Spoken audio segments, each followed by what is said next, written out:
계시록 11장 1절부터 13절까지 낭독합니다. 또 내게 지팡이 같은 갈대를 주며 말하기를 일어나서 하나님의 성전과 제단과 그 안에서 경배하는 자들을 청량하되 성전 밖 마당은 청량하지 말고 그냥 두라. 이것을 이방인에게 주었은즉 저희가 거룩한 성을 42달 동안 짓밟으리라. 내가 나의 두 증인에게 권세를 주리니 저희가 굵은 베옷을 입고 1260일을 예언하리라. 이는 이 땅에 주 앞에 섰는 두 감람나무와 두 촛대니 만일 누구든지 저희를 해하고자 한즉 저희 입에서 불이 나서 그 원수를 소멸할지니 누구든지 해하려 하면 반드시 이와 같이 죽임을 당하리라.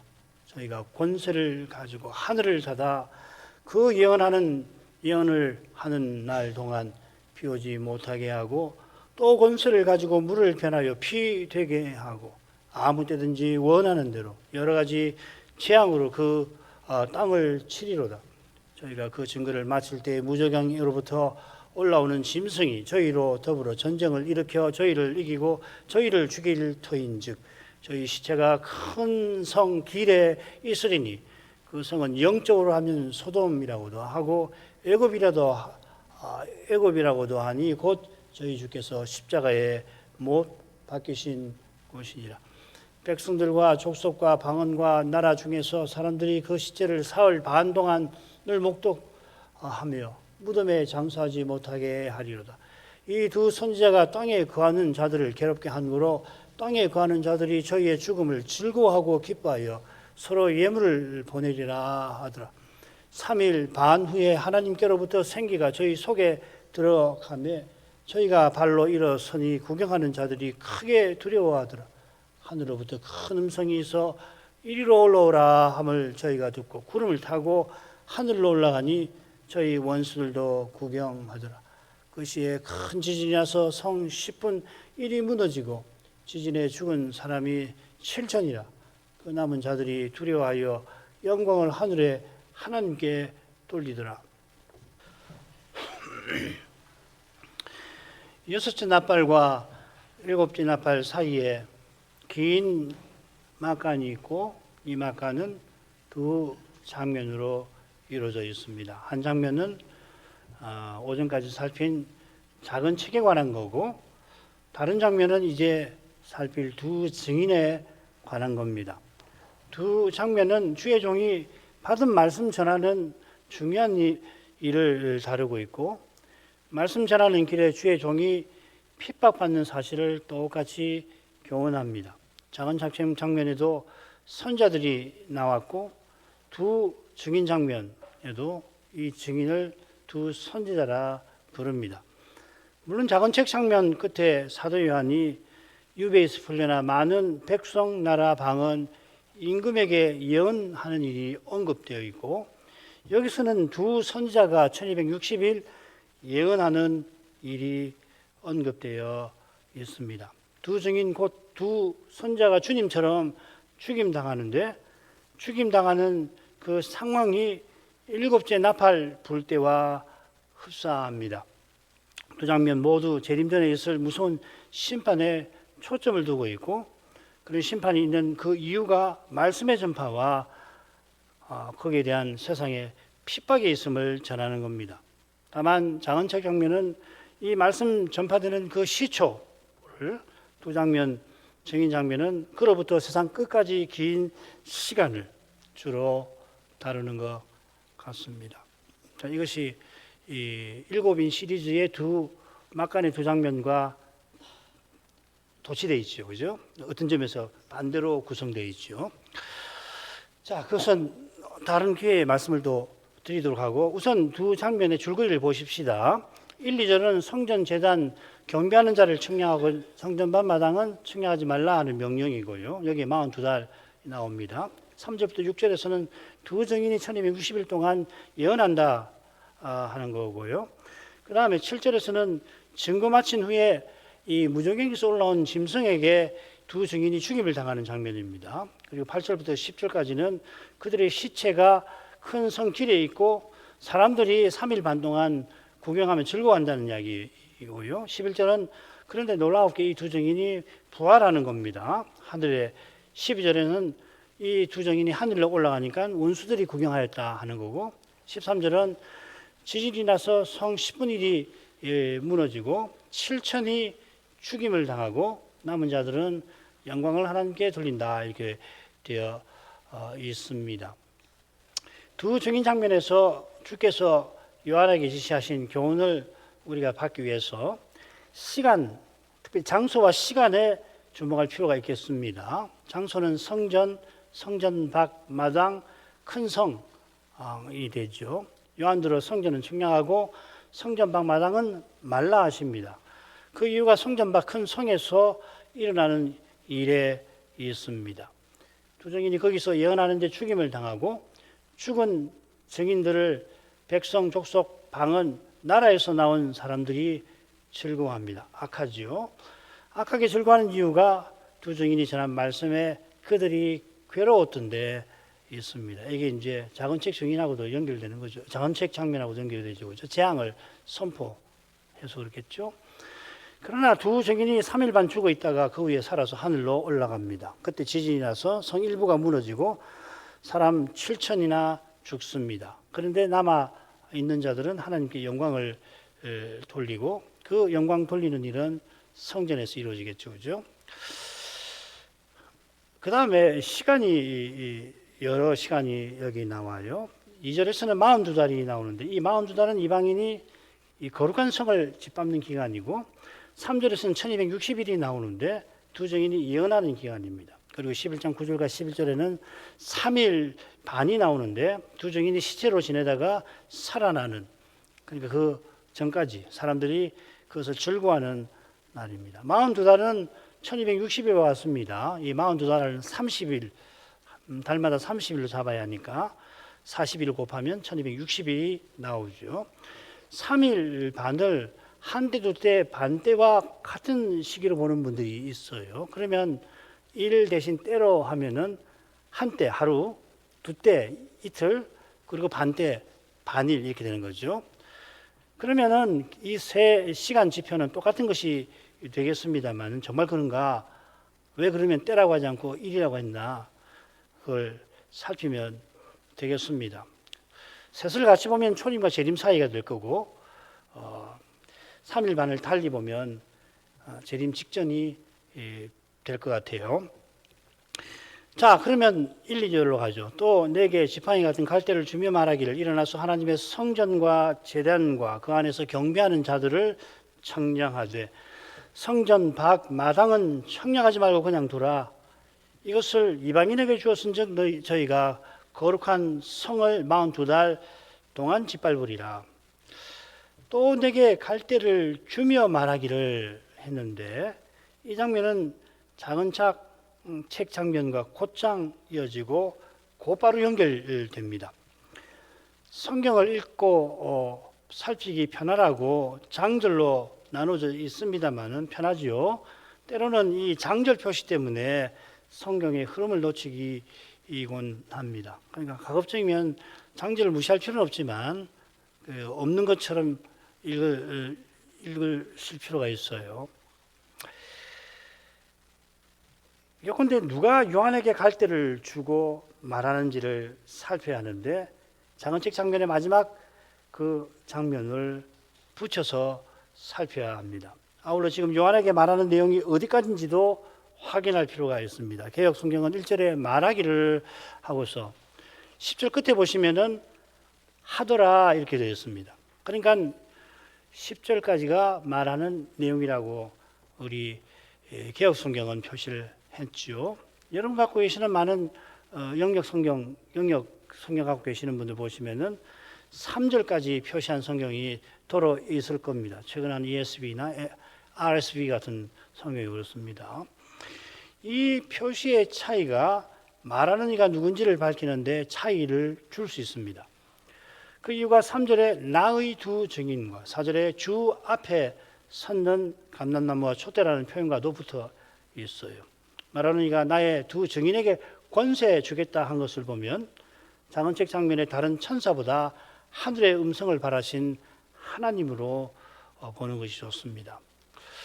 아울러 요한에게 갈대를 주시며 성전을 청량하라고 명령하신 일도 요한에게 예언하여야 하리라고 지시하신 일과 붙여 살펴야 합니다. 이는 성전 청량에 관한 장면이 에스겔서 마지막에 나오고, 이 에스겔서 처음에 에스겔이 두루마리를 먹는 장면이 나오는 데서 비슷하죠, 그죠? 에스겔서 처음에 두루마리를 먹으라고 하시고, 그 다음에 40장부터 마지막까지 성전 청량, 특별히 40장부터 42장, 그리고 건너뛰어서 뒤에 성전 바깥에 기업 나누는데 청량이 나오는데, 아무튼지 40장부터 48장이 마지막 단락인데 그것과 지금 계시록이 비슷한 줄거리로 구성되어 있단 말이죠. 에스겔이 배도한 이스라엘에게 하나님의 심판을 전하고 그 결과로 핍박받습니다마는 그의 사역이 하나님께서 영원한 성전과 나라 세우시는데 쓰임받게 하십니다. 에스겔서를 보면은 모양이 놋 같은 빛난 사람이 청량하는 장대, 갈대입니다. 성경에 장대라고 그렇게 번역이 되어 있는데 갈대 같아요. 그걸 가지고서 성전과 거룩한 땅을 청량합니다. 에스겔이 이상 중에 하나님께서 장차 세우실 성전과 거룩한 땅이 보인 거겠죠, 그죠? 이게 보이니까 청량을 하는 거 아니겠어요? 그 성전을 여호와의 사자 같은 천사가 청량하는 갈대로 성전 규격을 잽니다. 우리가 성막 공부할 때 성막의 공간 기물의 규격에 담긴 의미를 살폈죠. 성막에서는 이 규격이 성막에 사용된 재료들과 더불어서 거룩함의 등급을 무엇보다 보여주지 않습니까? 이 거룩함의 등급이라고 하는 것은 죄인이 지극히 거룩하신 하나님께 나아가는 그 길을 제시하는 거죠. 그죠? 하나님께 나아가되 곧장 나가면은 거룩하심에 부정한 죄인이 침을 받아 죽게 되니까 죽지 않으면서 결국은 하나님이 내신 그 길을 걸어서 하나님께 마침내 가까이 나가는, 그걸 이제 거룩함의 등급이 보여주는 거 아니에요. 아울러 규격과 재료와 위치는 거룩하신 하나님이 우리와 함께 하시는 거룩한 관계를 가리킵니다. 계시록 마지막에 나오는 새 예루살렘은 하나님과 어린 양께서 영원히 우리와 함께 하심을 보여주는데, 이 성은 동시에 성전이고 지성소로만 이루어진 성전입니다. 성전의 규격은 결국 하나님께서 우리와 함께 하시고 우리들로 살게 하시는 영원한 나라를 보여줍니다. 영원한 나라의 거룩함과 질서를 보여준다, 그런 해설도 있는데 나쁘지 않습니다. 성전을 청량하는 것은 그 규격을 드러내고 확증하는 겁니다. 하나님이 중보자를 통해서 우리와 함께 하시며 우리가 중보자를 통해서 하나님을 섬기게 하심을 교훈하는 겁니다. 이 성전을 더럽히는 자를 하나님이 멸하시는 것처럼 감히 성소를 허물려는 일을 하나님께서 심판하실 것입니다. 하나님께서 요한에게 갈대를 주시며 하나님의 성전과 제단과 그 안에서 경배하는 자들을 청량하라 하십니다. 청량할 대상이 셋인데 경배하는 자들이 나옵니다. 흥미롭죠, 그죠? 그러나 우리가 이미 여러 번 살핀 대로 이 예비자들은 결국 하나님을 모신 성전이겠죠, 그죠? 가운데 나오는 제단은 번제단이 아니라 향단일 것 같습니다. 이는 이어 나오는 성전 밭 마당이라는 표현과도 붙어 있습니다. 그리고 여기 이 성전이라고 번역된 낱말 헬라어로는 나우스라고 하는 건데, 이 나우스는 이 구약 성막과 이 성전에서 특별히 성소, 지성소를 가리키는 그런 특별한 표현이에요. 그러니까 바깥 번제단 뜰은 제외한 공간을 가리킵니다. 이 지성소와 성소 바깥에 뜰, 마당이랑 뜰 같습니다. 있고 이 뜰에 번제단이 있죠. 물론 주님 시대의 성전의 경우에는 에스겔 성전처럼 번제단이 있는 안뜰과 번제단 바깥에 있는 바깥뜰이 있죠. 그와 아울러 향단으로 볼 수 있는 것은 요한이 지금 성전을 보는 그 시점이 죽임당하신 어린 양께서 살아나신 이후인 것과 붙어 있습니다. 이게 무슨 말이냐면 우리가 취하는 이 계시록을 바라보는 관점과 달리 과거론자와 세대주의자는 지금 요한이 본 이 성전이, 과거론자는 사도시대의 예루살렘 성전이라고, 그 다음에 미래론자는 재림 직전의 제3 성전이라고 보기 때문에 이 세두주의자들은 유대인들이 제3의 성전을 세울 거라고 그러잖아요. 필시 번제단으로 해석할 겁니다.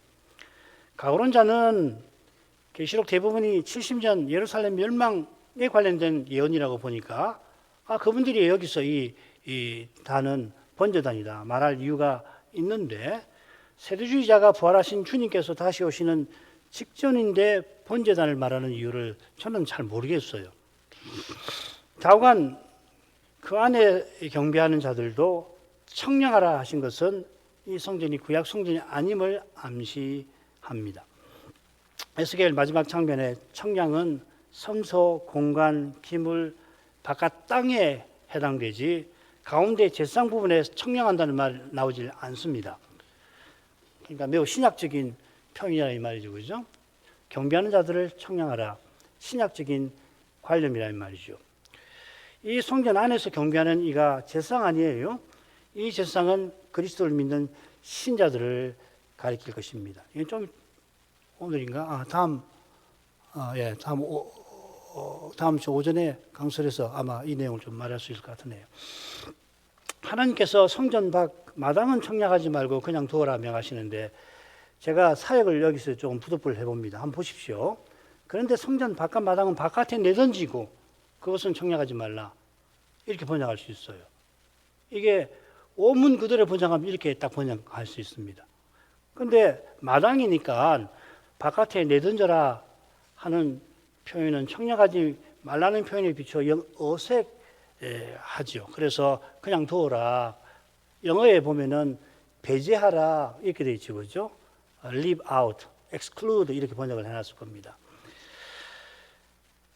그냥 두라는 표현이 성전 마당을 청량 대상에서 제외하라 라는 뜻이긴 하겠지만, 그냥 두라, 청량하지 말라는 말인데 영역본처럼 빼라, 제외하라 새기는 게 차라리 낫지 않을까 생각이 듭니다. 그런데 이 바깥에 내던진다는 표현이 이 요한문을 보면 배도자나 원수를 교회나 하나님 나라에서 쫓아내는데 사용돼요.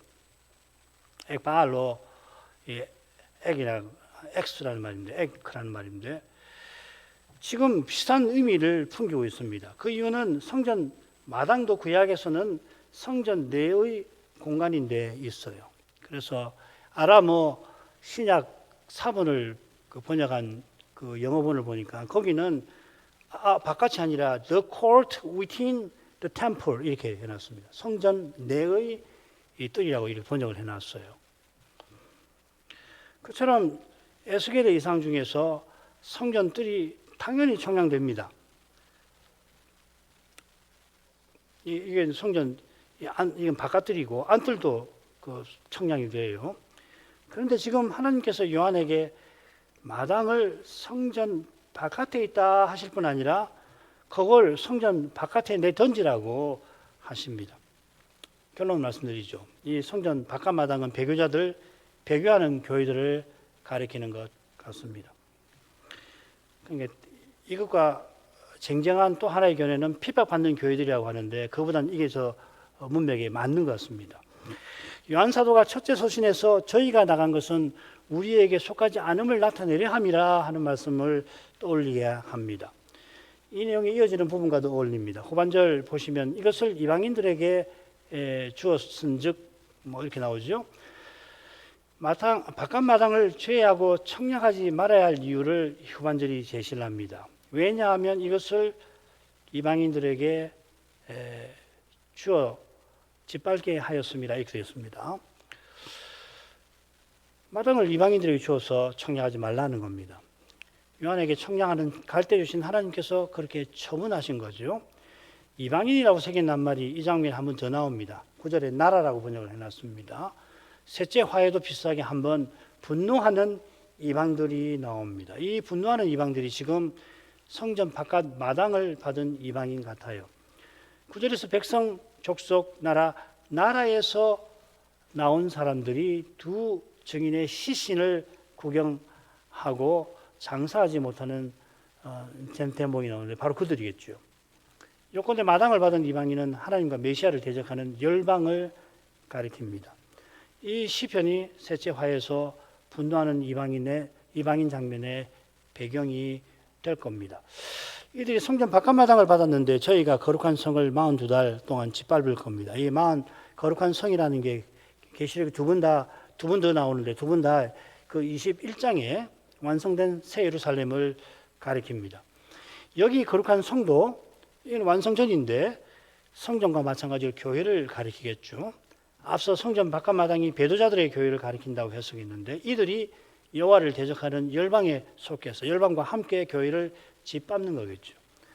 이 사실이 두 증인이 짐승에게 죽임당하는 그때 그들이 그 시체를 장사하지 못하게 하고 그들의 죽음을 즐거워하는 데서 생생히 드러납니다. 역사 내에 있는 것이 있을 텐데 특별히 이때 현장에 드러나는 거죠. 이 대목에서는 두 증인이 증거하는 교회를 상징할 것입니다. 서로 상이한 이미지인데 결국은 하나를 교회, 특별히 증거하는 교회를 가리킨다는 거죠. 그들이 거룩한 성을 짓밟는 기간이 42달입니다. 이 기간이 두 증인이 증거하는 기간과 같습니다. 이 기간이 대범하게 말하면 그리스도의 초림부터 재림까지가 되겠습니다. 제가 대범이라고 말씀드린 것은 이 직전에 있을 재림 직전에 있을 여러 중요한 일과 관련이 되어 있고 그게 3일 후 3일 반하고 관계되는 겁니다. 그건 7절부터 생각을 좀 하도록 하죠.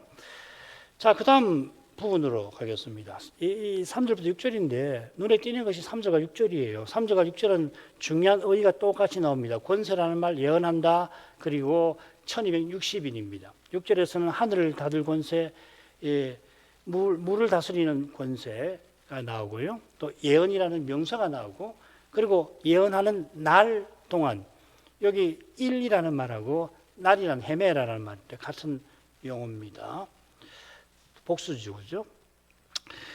4절은 두 증인이 누군가 감람나무 촛대, 감람나무 두 촛대라고 5절에서는 그들을 해하지 못하게 하신 사실이 언급되어 있습니다. 그래서 줄거리가 3절하고 6절하고 짝을 이루고 그리고 4절하고 5절이 서로 짝을 이루는 그런 구조로 볼 수가 있겠다 하는 겁니다. 오늘은 아마 4절까지 살필 겁니다. 3절로 가죠. 내가 나의 두 증인에게 권세를 주리니 저희가 굵은 벼의 옷을 입고 1260일을 예언하리라. 먼저 나의 두 증인에게 권세 주리라 하십니다. 앞서 성전 바깥마당을 이방인에게 주셨다 하면서 그들이 거룩한 성을 짓밟으리라 미래형으로 되어 있죠. 그죠? 2절하고 3절을 보면은 같은 동사를 썼고 하나는 과거형, 하나는 미래형. 그 다음에 3절은 둘 다 미래형으로 기록되어 있다 하는 겁니다. 비슷한데 살짝 다르지요. 이는 2절의 일과 3절의 일이 시기나 활동에서 겹친다 하는 암시입니다. 두 증인에게 주셔서 재현하게 하시는 그때에 이방인이 성전 바깥마당을 받고 그 성을 짓밟을 것이다 하는 겁니다. 하나님께서 나의 두 증인들로 예언하게 하십니다. 이 증인이 계시록에 5번 나옵니다. 근데 분류해 보면 이렇습니다. 1장, 3장에 나오는데 신실하신 증인 예수 그리스도를 표시합니다. 2장과 17장에 나오는데 2장에는 신실한 증인 죽임당한 안디바가 나오고 17장 6절에서는 음녀 바벨론이 이 예수의 증인들의 피에 취하였다 할 때 증인이 나옵니다. 이 두 증인이 결국 죽어서 그 시체가 저희 주께서 십자가에 못 박히신 곳에 있다 하셨으니까 이 두 증인은 안디바처럼 음녀 바벨론에게 죽임당한 신자고 아울러 성도와는 구별되는 사역자죠. 그죠? 아울러 그들은 안디바처럼 교회 역사에서 실존한 어떤 두 인물이라기보다는 요한의 이상에 등장하는 상징적 인물, 증거하는 교회를 가리킬 겁니다. 구속 역사상 이런 인물은 예수님 외에 지금까지 없었고 예수님하고도 조금 다른 대목이 있죠. 그죠? 예수님은 사흘 만에 부활하셨지만 이 두 증인은 사흘 반에 후에 부활하죠. 재림까지도 없겠지요. 그러나 에녹이나 엘리야처럼 죽지 않고 승천한 인물이 있고 바울처럼 죽었다가 곧바로 살아난 인물은 있습니다. 두 증인이 받은 권세를 보면 누구보다 엘리야 선지자가 연상되듯이 두 증인은 구속 역사에서 하나님이 쓰신 모범적 증인들을 상징하고 나아가 증거하는 교회를 대표합니다. 두 증인은 하나님이 종들들어 전하게 하신 말씀이 참된 것을 상징하는 표현이겠죠. 그들이 1260일 예언할 겁니다. 예언한다는 말이 계시록에 두 번 나오는데 한 번 어디가 나오냐면 10장 마지막에 나왔죠. 하나님께서 요한들어 작은 책을 먹으라 하시고 책에 기록된 재앙을 핍박하는 세상에 선언하라 하셨습니다. 비슷하게 이 두 증인 역시 예언하면서 여러 가지 재앙으로 땅을 칠 겁니다. 작은 책 장면에서 사명받은 요한은 두 증인의 역사적 모범인 셈입니다. 일반적으로는 예언하다는 말이 말씀 받아 전한다는 뜻이죠. 그죠? 고린도서 14장 1절 무엇보다 예언하는 은사를 구하라. 구할 때 그 예언이라고 하는 게 미래를 내다보는 말이 아니라 하나님 말씀을 풀어 전하는 그런 은사 아니에요. 나팔 시리즈 막간의 두 장면에만 나오는 이 낱말은 이런 일반적인 뜻도 물론 있고요. 특수한 의미를 담고 있는데 교회를 핍박하는 교회에 대한 심판을 선언한다 하는 뜻입니다. 이런 점에서 두 증인이 굵은 베옷을 입고 예언하는 사실을 살펴볼 만합니다. 이 굵은 베옷이 6째 인장면에 한 번 더 나옵니다. 거기 총담이라고 번역이 돼서 총담같이 검어지고 이 총담이라고 하는 건 헝겊입니다. 동물의 털로 짠 헝겊을 이라는 뜻이에요. 그걸 총담이라고 우리 한국 사람들 알아듣기 쉽게 이 표현이 하나님의 재앙이 나오니까 재앙을 선언할 두 증인에게 어울리지 않습니까? 구약 성경의 이 굵은 베옷은 심판을 당하고 슬퍼하는 이미지이라 이 이미지를 관철해서 이 부분을 해석하는 분들이 물론 계십니다만은 그러나 이 해석은 성전 바깥마당을 청량하지 말라는 말씀을 교회의 일부가 핍박받을 것을 뜻한다 하는 해석에 따른 겁니다. 저는 잘 안 맞는다고 생각이 됩니다. 그러니까 성전 바깥마당은 배도하는 교회로 보는 것이었고 여기 이 굵은 베옷은 재앙의 상징이라고 보는 게 좋다는 겁니다. 자, 그다음으로 가죠. 이는 이 땅의 주 앞에 섰는 두 감람나무와 두 촛대니 이들은 두 감람나무 두 촛대라고 하셔서 두 증인의 정체를 하나님이 알려주십니다. 우선 촛대부터 보죠. 촛대가 계시록에 7번 나옵니다. 이것 외에 5번은 전체 교회를 상징하는 7촛대이고요. 다른 한 번은 에베소 사자가 회개치 아니하면은 네 촛대를 옮기리라 해서 에베소 교회를 가리킵니다. 여기는 두 증인을 가리키는 두 촛대인데 역시 증거하는 교회를 가리키는 것 같습니다. 바로 여기서 교회의 선지자적 사명이라는 게 나옵니다. 우리 현장 이게 그 내용이 이렇게 표현되어 있습니다. 우리는 이 시대에 보내심 받은 자로서 그 예언자적, 선지자적, 역사적 사명을 각성한 자답게 교회 생활을 하기로 한다. 우리 교회만 아니라 무릇 이 시대에 세움받은 참된 교회에게 주신 주님의 사명이라 확신합니다. 이 헌장을 작성한 주의 종이 이 주제와 관련해서 전한 말씀을 인용하는 것이 좋겠습니다. 말씀을 전파한다는 것은 교회의 특권인 거예요. 교회 위에서 그리스도 교회 이외에서 하나님의 말씀이 구체적으로 설파되지 아니하는 거예요.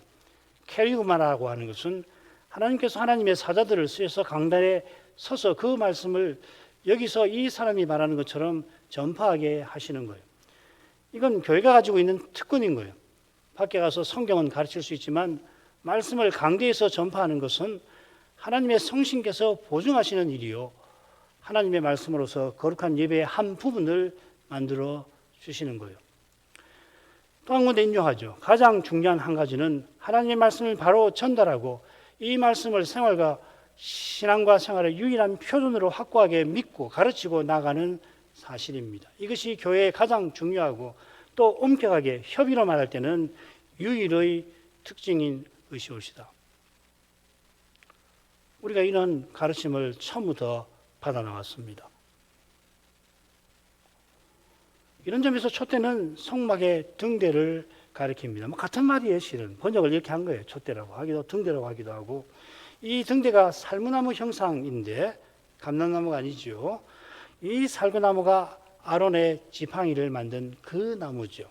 고라 반역 사건 때에 다른 족장의 지팡이는 그대로였지만 놀랍게 아론의 지팡이는 살구나무 우미 돋고 순이 나고 꽃이 피어 살구 열매를 맺었습니다. 그래 이 지팡이를 만나 항아리와 언약의 두 돌비와 더불어 지성소 언약궤에 두게 하셨다고 히브리서는 증언합니다.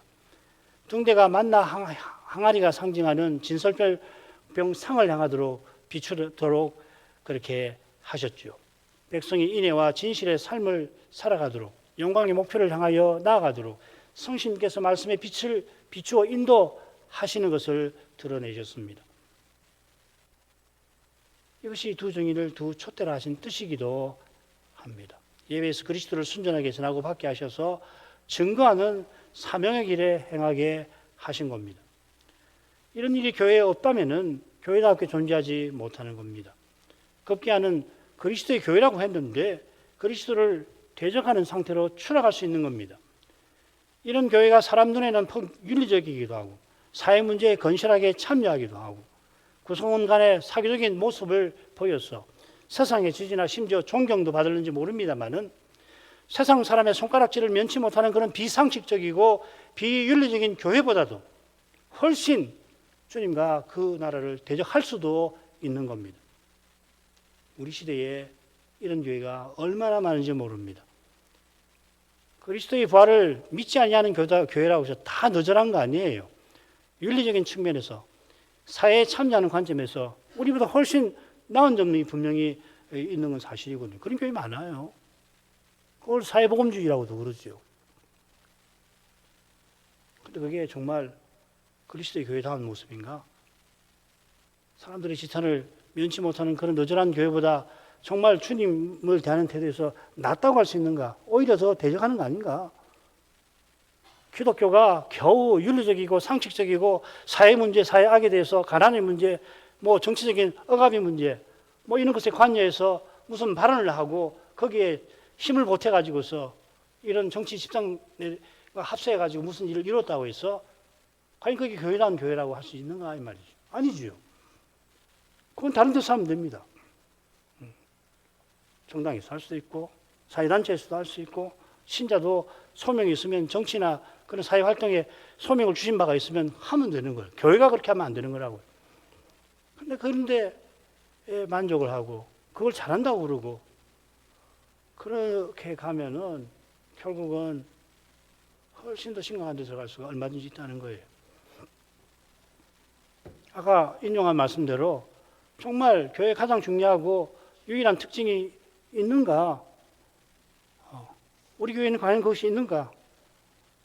그리고 있는 것이 있기 위해서 어떻게 해야 하는가? 뭘 구해야 되는가? 무엇이 중요한가? 그걸 놓치지 말아야 하는 거죠. 안 그러면 뭐 지역적인 가는 거라고. 교인 간의 관계 물론 중요하죠. 사회단체도 그거 뭐 중요할 수 있습니다. 그랬어요.